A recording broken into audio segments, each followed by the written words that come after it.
We have someone in our country who sort of said that out loud. I thought it was, whatever, leaving aside any other quality, being orange or whatever qualities you think Trump has or doesn't have, that was his core pitch in 2016, and there was sort of no arguing against it. Like, how is that wrong? How is a leader's job not to prioritize his own people? Of course it is. No one can make a rational argument against that, so they don't. They attack anybody who raises questions about it. And in the rest of those other countries, including mine, they're starting to criminalize complaining about it. In other words, this is a great thing, and if you say otherwise, we'll put you in jail. And they're planning to do that here, in case you don't know. They've absolutely done that in Canada. In the UK, they put a lot of people in prison for complaining about it.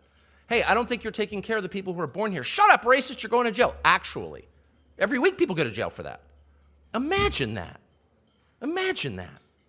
And imagine the mindset that allows that. If you are telling people, human beings, adult citizens, that they don't have a right to express what they believe, what are you saying?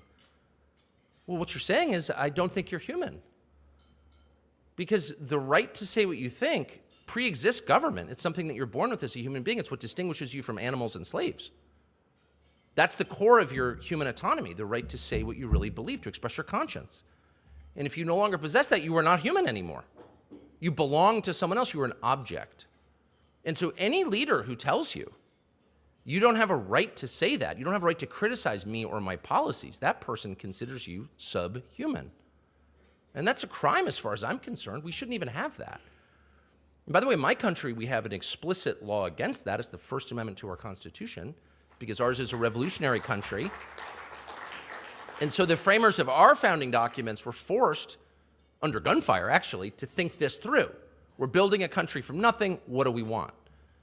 But the founders of the other four countries, big countries in the Anglosphere, New Zealand, Great Britain, and Canada, I honestly think they never imagined a world where leaders would strip from people their most fundamental right, the right to express their conscience. I don't think they imagined that possible. They were Christians. And a sort of key tenet of Christianity is God created people. We didn't. Therefore, we're not capable of owning them. That's the abolitionist movement was based on that idea. Christians in the West ended slavery around the world. They haven't gotten a ton of credit for it in recent years, but they did. Of course, it still exists in parts of the world, but it does not exist in the West thanks to leaders who had they may not have been devout Christians, and it wasn't a sectarian question. It was a more fundamental understanding of the world. You didn't create people. You didn't endow them with their rights. God did that. Therefore, you can't take them away. And if you try, then you are not treating them as human beings, but as something less than that.